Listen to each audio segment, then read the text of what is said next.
Assalamualaikum warahmatullahi wabarakatuh. Bismillah, alhamdulillah, wassalatu wassalamu ala rasulillah, wa ba'du. Pada kesempatan ini, di video ini saya akan kembali membahas tentang al-itnab dari kitab yang lain, bukan dari kitab Al-Balaghah Al-Wadihah, untuk menambah pengetahuan dan wawasan kita terkait pembahasan ini. Poin pertama tentang al-itnab adalah ta'riful itnab, definisi al-itnab. Di sini disebutkan kullu kalamin zadat alfadhuhu ala ma'anihi li faidatin.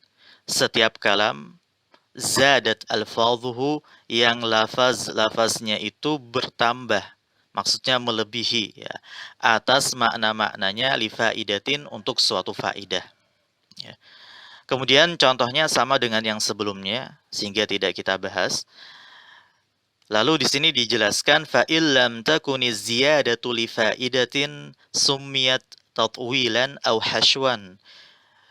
Jika ziyadah itu, tambahan itu bukanlah untuk suatu faidah, summiyat maka dinamakan tatwilan, tatwil atau hashwan, hashu. Ya. Tatwil atau hash, ya. Jadi sesuatu yang berlebih dan tidak ada gunanya sehingga dinamakan tatwil atau hasyu ya. Mithlu, contohnya seperti sa'atika yaumal jumu'ati qabla yaumis sabti. Sa'atika, aku akan mendatangimu yaumal jumu'ati, pada hari Jumat, qabla yaumis sabti. Nah, tambahan qabla yaumis sabti, sebelum hari Sabtu, ini adalah tambahan yang tidak ada faidahnya, ya, tidak ada faidahnya, sehingga nanti tidak masuk dalam itnab, tapi masuknya atau dinamakan ya dengan tatwil atau hash, ya. Wa ka qauli Zuhair, dan seperti perkataan Zuhair dalam bait syairnya, wa a'lamu ma fil yaumi wa a'lamu ma fil yaumi wal amsi qablahu. Ini setahu saya bait syairnya berbunyi wa a'lamu ilmal yaumi wal amsi qablahu ya. Tapi di sini disebutkan wa a'lamu ma fil yaumi wal amsi qablahu. Walakinni an ilmi ma fi ghadin amiya. Ya. Zuhair mengatakan dalam bait syair ini wa a'lamu ma fil yaumi wal amsi. Aku mengetahui apa yang terjadi pada hari ini, wal amsi, dan kemarin, qablahu, kemarin sebelum hari ini. Nah, tambahan qablahu, sebelum hari ini adalah tambahan yang tidak ada faidahnya. Walakinni an ilmi ma fi ghadin ami. Akan tetapi aku buta terhadap mengetahui apa yang terjadi pada besok hari. Ini terkait definisi al-itnab. Kemudian anwa'uhu, macam-macamnya. An-naw'ul awal, dzikrul khas ba'dal 'am, menyebutkan sesuatu yang khusus setelah yang umum. Di sini dicontohkan dengan firman Allah Subhanahu wa taala, "Hafidhu 'alas salawati was salatil wusta." Hafidhu 'alas salawati was salatil wusta. Jagalah salat-salat itu dan salat yang pertengahan, yaitu salat asar. Nah, kita perhatikan dari contoh ini, as-salawat ini umum. Kemudian as-salatil wusta ini adalah khusus. Jadi menyebutkan sesuatu yang khusus setelah disebutkan yang umum. Padahal yang khusus ini kan masuk dalam yang umum tersebut. Kenapa? Karena ada suatu faidah, tujuan, yaitu untuk tanbih, ya, memberikan peringatan akan keutamaan yang dimiliki oleh sesuatu yang khusus tersebut dan keistimewaannya. Di sini disebutkan litanbih ala fadlil khas wa tamayyuzihi. Tamayyuzihi, keistimewaannya. Baik, kemudian an-naw'u tsani, yang kedua, dzikrul 'am ba'dal khas, menyebutkan sesuatu yang umum setelah yang khusus. Nah, ini dicontohkan dengan firman Allah Subhanahu wa taala, "Wa laqad atainaka sab'an minal mathani wal Qur'anal 'azim." Walaqad atainaka, dan sungguh telah kami datangkan kepadamu, yaitu kepada Nabi Muhammad sallallahu alaihi wasallam, sab'am minal mathani, 7 dari yang diulang-ulang. Maksudnya adalah surat Al-Fatihah sebagaimana yang disebutkan dalam tafsirnya. Wal Qur'an al-azim, dan Quran yang agung. Nah, kita perhatikan di sini ya. Sab'am minal mathani, yaitu surat Al-Fatihah, 7 ayat yang diulang-ulang itu kan sesuatu yang khusus. Wal Qur'an al-azim, ini Quran secara umum ya. Nah, di sini disebutkan sesuatu yang umum setelah yang khusus ya. Setelah yang khusus. Tujuannya untuk menegaskan keumuman, ya, memberikan faidah keumuman serta adanya perhatian terhadap perkara yang khusus tersebut. Kemudian lanjut lagi, an-naw'u tsalits, yang ketiga, at-tafsilu ba'dal ijmal. Nah, di sini disebut at-tafsil, perincian, ba'dal ijmal, setelah disebutkan secara global ya. Jadi mujmal, mufassal. Mujmal itu global, mufassal itu terperinci ya. Kemudian di sini dijelaskan wa gharaduhu at-tasywiq. Tujuannya adalah at-tasywiq, membuat rindu ya, membuat rindu. Kemudian wa tawdihul ma'na, untuk menjelaskan makna, wa taqriruhu, serta menekankannya, menegaskannya, menguatkannya. Contohnya sama ya dengan yang sebelumnya, wa qadaina ilaihi dzalikal amra. Dzalikal amra ini sesuatu yang mujmal, yang global ya. Kemudian an-nadabira haula'i maqtu'um musbihin, ini tafsilnya, perinciannya. Kemudian an-naw'ur rabi', yang keempat, at-takrar, pengulangan. Di sini disebutkan pengulangan litakid, untuk menguatkan, wa taqriril ma'na fin nafsi, dan juga mengokohkan makna itu dalam jiwa. Contohnya seperti firman Allah, kalla saufa ta'lamun, thumma kalla saufa ta'lamun. Di sini kita lihat ayat ini diulang 2 kali, dan ini sering terjadi ya di dalam Al-Qur'an, pengulangan seperti ini.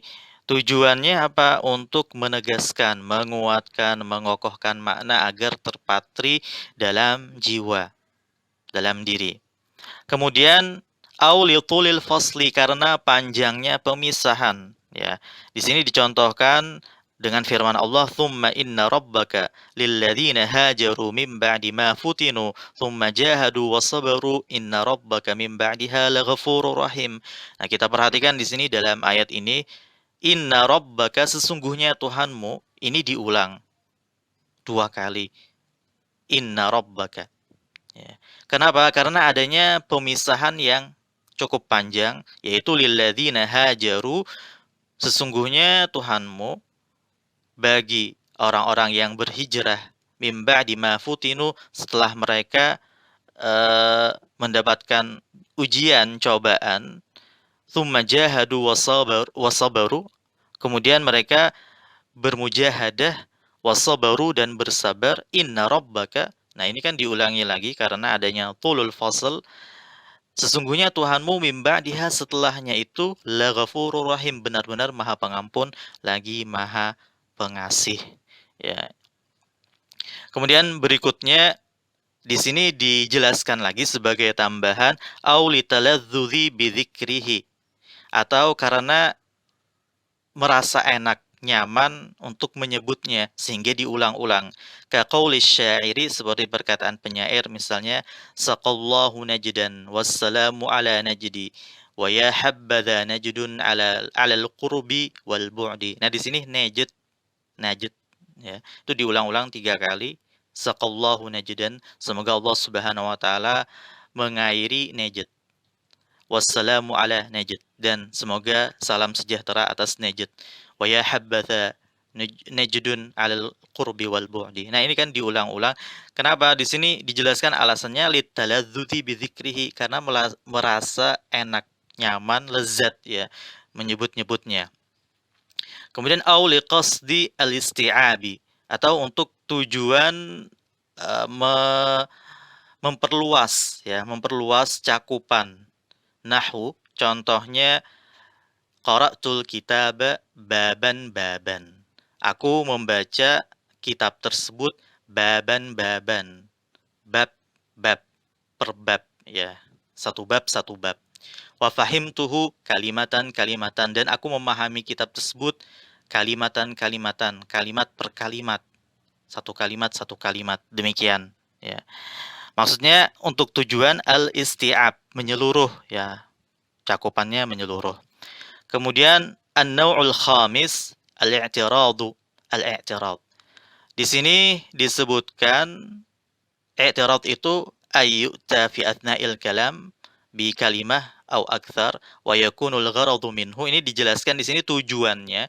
Tujuan memberikan sisipan itu apa saja? Yang pertama ad-du'a, untuk doa.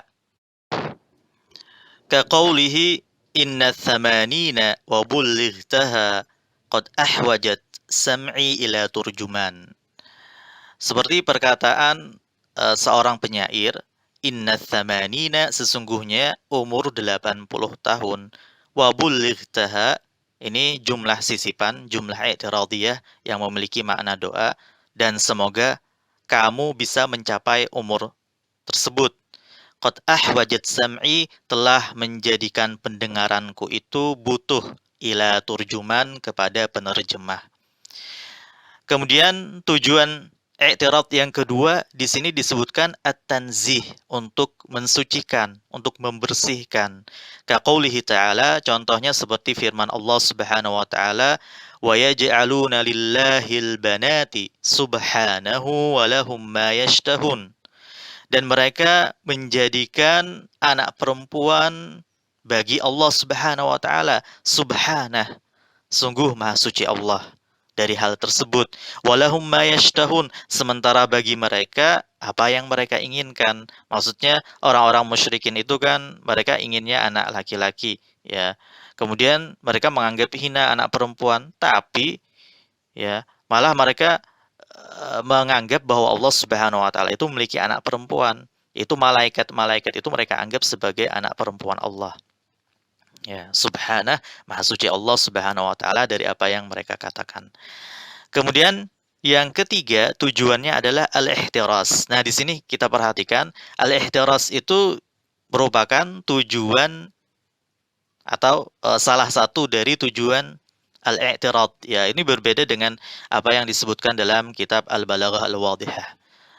Ya, ini tidak masalah, ya, tidak masalah hal yang seperti ini. Ini hanya sekedar perbedaan dalam perincian saja, penjelasan, itu tidak masalah.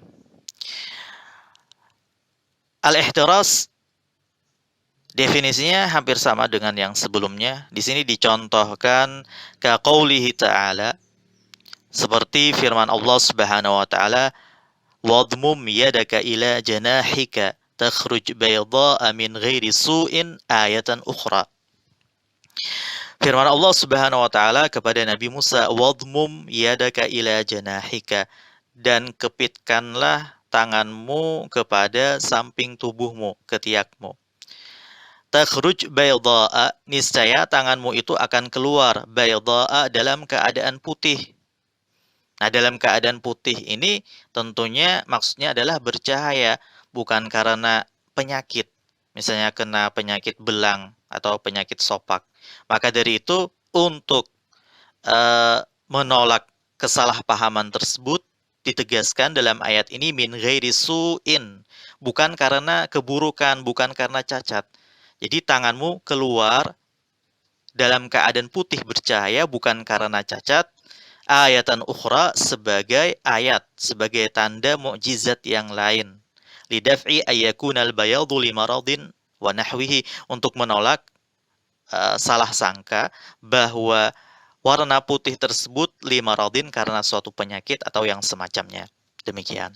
Kemudian an-naw'us sadis, yang keenam. Jadi di sini hanya 6 saja karena al-ihtiras dimasukkan ke dalam al-i'tirad. Yang keenam adalah at-tadhyil. At-tadhyil ini definisinya sama di sini, ya. Cuman di sini tidak dijelaskan bahwa tadhyil itu ada 2 bagian. Kemudian contohnya dicontohkan dengan firman Allah Subhanahu wa taala, Wa qul ja'al haqqu wa zahaqal batilu innal batila kana zahuqa. Dan katakanlah telah datang kebenaran itu, wa zahaqal batil, dan kebatilan telah musnah. Innal batila kana zahuqa, dan kebatilan itu benar-benar musnah, hancur, ya, sirna. Nah, di sini innal batila kana zahuqa adalah jumlah yang kedua sebagai ta'kib terhadap jumlah yang pertama tadi. Fungsinya apa? Untuk menguatkan, ya, sebagai penguat, ya, sebagai penguat terhadap jumlah yang pertama, bahwa kebenaran itu benar-benar datang dan kebatilan itu benar-benar sirna. Baik, kemudian di sini diberi tambahan keterangan tentang penggunaan al-itnab. Wa yahsunul itnabu wa yahsunu al-itnabu fi al-khutabi wal mawa'idhil 'ammati. Dan penggunaan itnab itu bagusnya kapan? Yaitu fil khutabi, pada saat khutbah, ceramah, wal mawa'idhil 'ammah, ini ceramah-ceramah umum, wad du'ai, dan pada doa, wat ta'kidi ala qadiyatin muayyanatin, wat ta'kidi ala qadiyatin muayyanatin, yaitu pada saat untuk menegaskan, menguatkan terhadap perkara tertentu, ya. Ketika perkara tersebut terasa penting, ya, maka dikuatkan dengan cara itnab. Kemudian wasyarhu, di sini disebutkan wasyarhil mawdu'at lit-tullab. Jadi wasyarhil mawdu'at, ketika menjelaskan tema-tema pelajaran untuk mensyarah, ya, lit-tullab, kepada para penuntut ilmu, wa nahwi dzalika, dan yang semacamnya. Nah, ini kapan penggunaan itnab itu dianggap bagus, dianggap baik, yaitu pada keadaan-keadaan seperti ini. Ketika khutbah, ketika memberikan ceramah umum, ketika berdoa, ketika ingin menguatkan suatu perkara yang penting, kemudian juga ketika dars, ya, ketika tadris, pengajaran untuk mensyarah tema-tema tertentu kepada para penuntut ilmu. Nah, demikian ini sedikit, ya, tambahan terhadap pembahasan al-itnab. Semoga bermanfaat dan bisa dipahami baik dan benar. Saya cukupkan sampai di sini. Subhanakallahumma wa bihamdika asyhadu an la ilaha illa anta astaghfiruka wa atubu ilaik. Wa akhiru da'wana anil hamdulillahi rabbil alamin. Wassalamu alaikum warahmatullahi wabarakatuh.